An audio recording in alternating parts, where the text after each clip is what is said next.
खबरें विस्तार से, जहां पर उत्तर प्रदेश में बदमाशों को शिकस्त देने के लिए पुलिस का ऑपरेशन लंगड़ा लगातार जारी है। अलग अलग जगहों पर जिलों में पुलिस बदमाशों से मुठभेड़ हो रही है और पुलिस ने कई आरोपियों को गिरफ्तार भी किया है।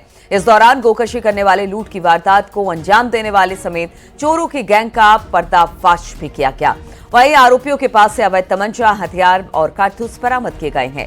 6 अलग अलग तस्वीरें आपको दिखा रहे हैं, जहां पर पुलिस ने ऑपरेशन लंगड़े के तहत बदमाशों को मुठभेड़ में घायल कर गिरफ्तार कर लिया है।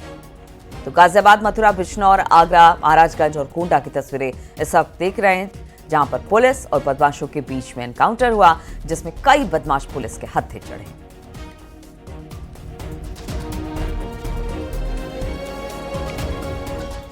ग्रेटर नोएडा में सूरजपुर पुलिस और बदमाशों के बीच चेकिंग के दौरान मुठभेड़ हो गई, जिसमें एक बदमाश को गोली लगी। आरोपी के पास से तमंचा, कारतूस, 41,000 कैश और ताला तोड़ने के लिए सरिया बरामद किया गया।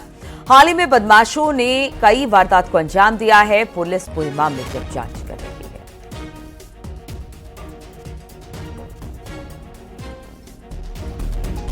कानपुर में छात्रा को यौन शोषण का मामला सामने आया है। हाईकोर्ट ने अब इस पर अपनी टिप्पणी दी है।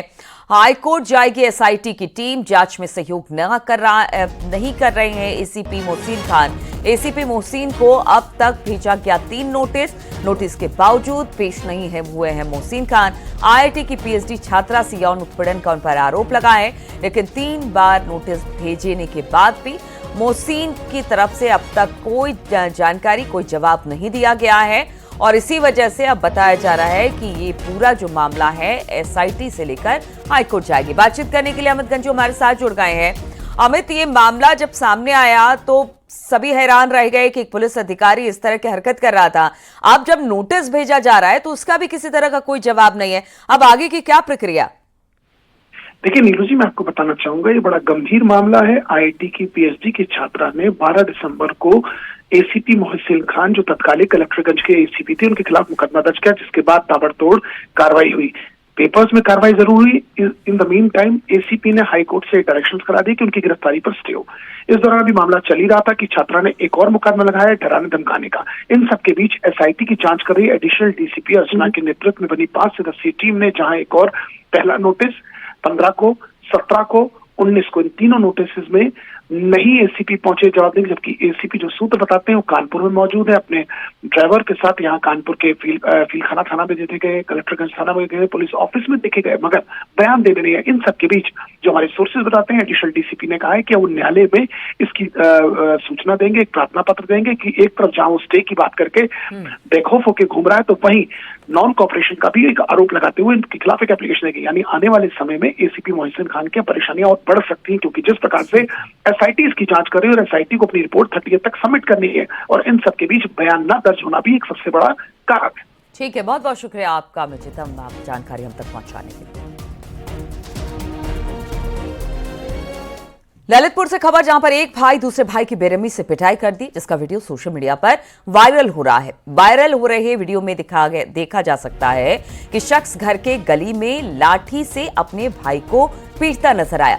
पूरा मामला सदर कोतवाली क्षेत्र के मसौरा बेरियर का बताया जा रहा है, जहां पर एक भाई दूसरे भाई को पीटता नजर आया और वहां लगे सीसीटीवी में ये जो तस्वीरें थी वो कैद हो गई।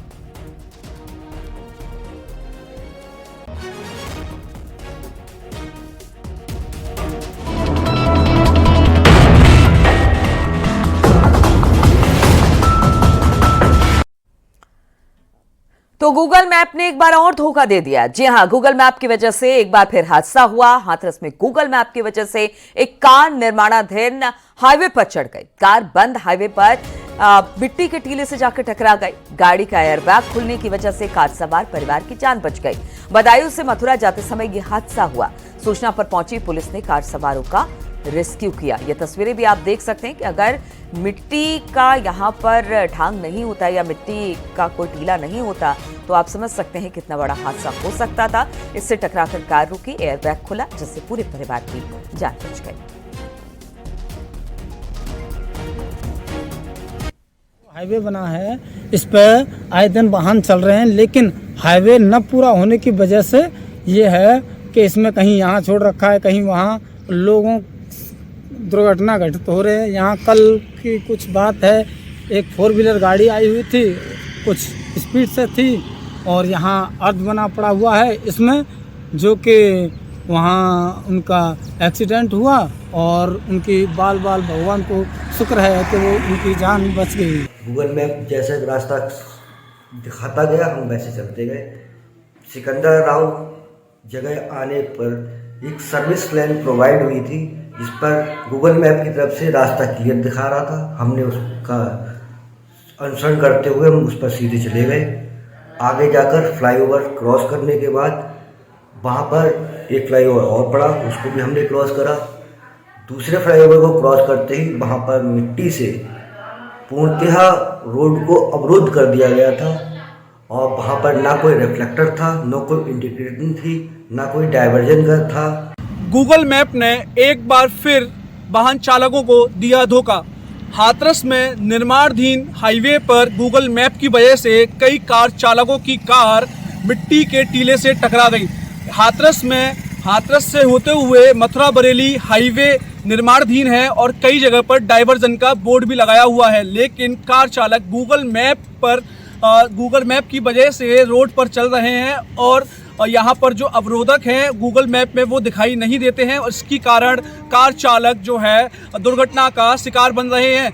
कल देर रात बरेली से मथुरा वृंदावन दर्शन करने जा रहे बरेली निवासी की कार हाथरस के निर्माणाधीन हाईवे पर टकरा गई। मैं आपको दिखाऊंगा, ये वही हाईवे है जहां पर कल कई रात को कई गाड़ियां जो है टकराई हैं। गूगल मैप पर उनको ये रास्ता बिल्कुल सीधा दिखाई दे रहा था और जब रास्ते पर बीच बीच में मिट्टी के टीले हैं, ये हाईवे अभी पूरी तरह से बनकर तैयार नहीं हुआ है और गूगल मैप पर ये बिल्कुल सेफ रास्ता दिखाया जा रहा है।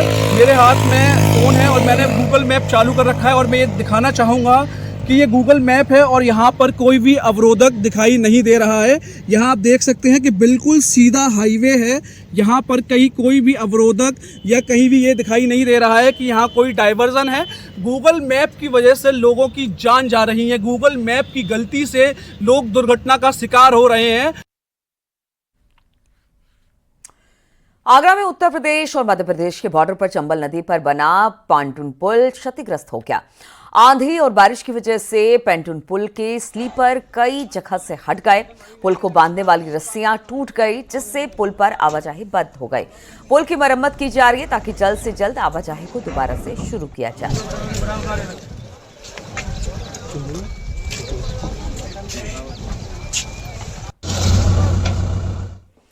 प्रयागराज में आवान अखाड़े के पीठाधीश्वर आचार्य महामंडलेश्वर अरुण गिरी महाराज सड़क हादसे में गंभीर रूप से घायल हो गए। प्रयागराज शहर से तकरीबन 25 किलोमीटर पहले नवाबगंज इलाके में भीषण सड़क हादसा हुआ। अरुण गिरी महाराज प्रयागराज महाकुंभ आ रहे थे, सामने से आ रहे एक वाहन ने उनकी कार को टक्कर मार दी। हादसे में महामंडलेश्वर गंभीर रूप से घायल हो गए। सीने, चेहरे और सिर पर चोट लगी है। हादसे में आचार्य महामंडलेश्वर के ड्राइवर और सहयोगी स्टाफ भी घायल हुए हैं। सभी को गंभीर हालत में स्वरूप रानी नेहरू अस्पताल में एडमिट कराया।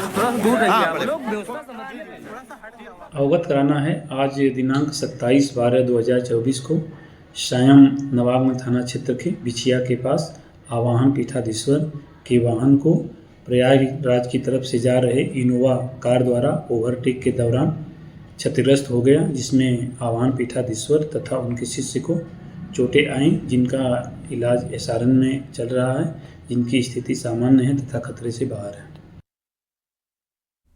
देवरिया में 1 दर्जन से ज्यादा घरों में दरारें आ गई। पास की सड़कों पर ही दरार आ गई। दरार आने की वजह से घरों का गिरने का खतरा भी बना हुआ है। लोग खौफजदा है। मामला कोऑपरेटिव चौराहे के पास पुराने बस अड्डे का है। दरअसल मल्टी स्टोरी पार्किंग और रोडवेज विभाग के ऑफिस का निर्माण के दौरान नींव की खुदाई चल रही थी। इस दौरान घरों में दरार आनी शुरू हो गई। इलाकों के लोगों ने ठेकेदार से शिकायत की तो ठेकेदार दबंगई पर उतर गया। लोगों ने ठेकेदार पर मानकों के खिलाफ काम कराने का भी आरोप लगाया। शिकायत के बाद डीएम ने अब जांच कमेटी बैठा दी है। जी, पहले तो फर्स्ट मेरी मकान है जिसकी नाली और सड़क टूट के गिर गई है और मकान गिरने के कगार पर आ गया। 12-13 मकान हैं जिसमें दरारें आ चुकी हैं और ये सब संकट बना हुआ है कि कब मकान गिर जाए। ये लोग ठेकेदार के आदमी लोग उस पर कोई कार्रवाई नहीं कर रहे हैं, लोग ना उसको सुरक्षित करने का उपाय कर रहे हैं लोग। क्या कैसे हुआ, दरार कैसे आई? ये इनके खुदाई से, ये मानक अनुसार काम नहीं कर रहे लोग। मानक अनुसार 3 मीटर छोड़ के खुदाई करनी चाहिए। जो ये लोग मकान से सटा कर खुदाई कर रहे हैं, जिससे मकान गिरने के कगार पर आ गई हैं। देखिए, जनपद देवरिया में पुराने बस स्टैंड पे एक मल्टी लेवल पार्किंग बनाया जा रहा है। यूपीपीसीएल के द्वारा ये कार्य किया जा रहा है। कार्यदायी संस्था यूपीपीसीएल है। इसमें स्थानीय निवासियों के द्वारा कल ये संज्ञानित कराया गया कि कार्य कराए जाने की वजह से कुछ मकान जो आसपास के हैं वो क्षतिग्रस्त होने की स्थिति में आ रहे हैं। तो इस प्रकरण को संज्ञान में लेते हुए तत्काल यूपीपीसीएल और रोडवेज के जो एआरएम हैं उनको मौके पर भेजा गया कि वहाँ पर जाकर के तत्काल देखें और कार्य को मानक के अनुरूप कराएं और आसपास में जो मकान हैं उन मकानों को भी कोई नुकसान ना होने पाए। और इसके क्रम में वो लोग आज मौके पर गए हुए हैं और देख करके उचित कार्रवाई की जा रही है। करोड़ों रुपयों की लागत से यूपीपीसीएल कार्यदायी संस्था ने जिला मुख्यालय के एक स्थान पे मल्टी लेवल पार्किंग बनवा रही है। साथ ही रोड विभाग के कई ऑफिस बन रहे हैं। लेकिन सबसे बड़ी बात है, यहाँ के लोग बहुत आक्रोशित हैं। लोगों का कहना है कि मानक विहीन काम कराया जा रहा है, क्योंकि जो ये 10 से 15 इधर जो आपको मकान दिखाई दे रहे हैं उसमें दरारें पड़ चुकी हैं। लोगों में बहुत आक्रोश है। हालांकि यहाँ पे नगर पालिका अध्यक्ष ने स्वयं विजिट किया है और दिशा निर्देश दिया कि कैसे काम हो, लेकिन स्थानीय निवासियों में बहुत आक्रोश है। आप ये देख सकते हैं कि यहाँ पे स्थानीय जो निवासी हैं बहुत आक्रोशित हैं। उनका साफ तौर से कहना है कि जो यहाँ पे ठेकेदार हैं वो गलत तरीके से काम करा रहे हैं और मानक विहीन काम करा रहे हैं, जिससे उनके घर गिरने का पूरी तरह से खतरा मंडरा रहा है। देवरिया से न्यूज़ 18 के लिए उमाशंकर भट्ट। गुजरात के बालसेड़ में हुए फर्जी अपहरण के मामले में आगरा एसटीएफ ने मुख्य आरोपी को गिरफ्तार कर लिया। आरोपी गुजरात में अपहरण की घटना को अंजाम देकर आगरा में छिपा बैठा था, जिसके बाद दोनों राज्यों की पुलिस ने मामले को गंभीरता से लेते हुए आरोपी को अरेस्ट कर लिया। आपको बता दें कि आरोपी ने अपने भांजे का अपहरण किया था, क्योंकि उसकी गर्लफ्रेंड उसके अश्लील फोटो वीडियो वायरल करने की धमकी के बदले 25 लाख रुपए की डिमांड कर रही थी, जिसके बाद आरोपी ने अपने भांजे के अपहरण कर 30 लाख रुपए की फिरौती मांगी थी। इस मामले को लेकर पुलिस अब जांच पड़ताल में जुट गई है।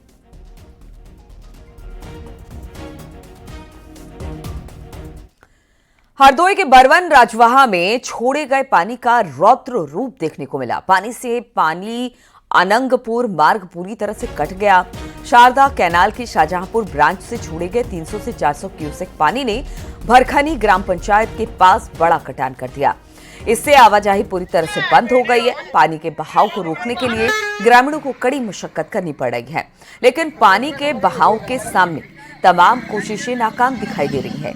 बाद में 2 जेसीबी मशीनों की मदद से मिट्टी डालकर पानी के बहाव को रोका गया, लेकिन कटाव की वजह से भरखनी गांव के कई जलमग्न हो गए हैं। सड़क के नीचे से डाले गए ट्यूबवेल के पाइप के अवैध कनेक्शन को कटाव की मुख्य वजह माना जा रहा है। ये सारी बकरियां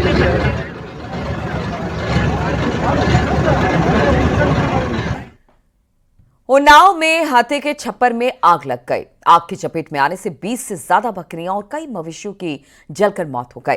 हादसा हसनगंज कोतवाली क्षेत्र के बरौना न्यामतपुर गांव का है। ग्रामीणों ने आग बुझाने की कोशिश की, लेकिन तब तक सब कुछ जलकर खाक हो चुका था।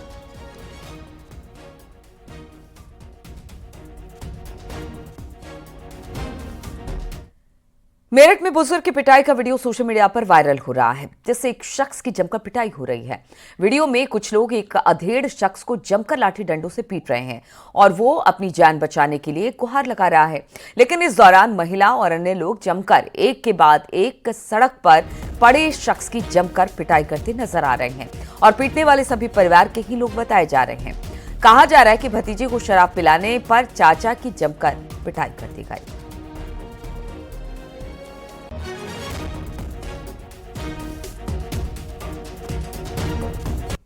आगरा नगर निगम ने सर्दी से बचाव के लिए विशेष इंतजाम किए हैं। शहर के मुख्य जगहों पर गैस हीटर लगाए, साथ ही रेलवे स्टेशन, अस्पताल, बस अड्डों के बाहर रैन बसेरों की शुरुआत भी की गई है।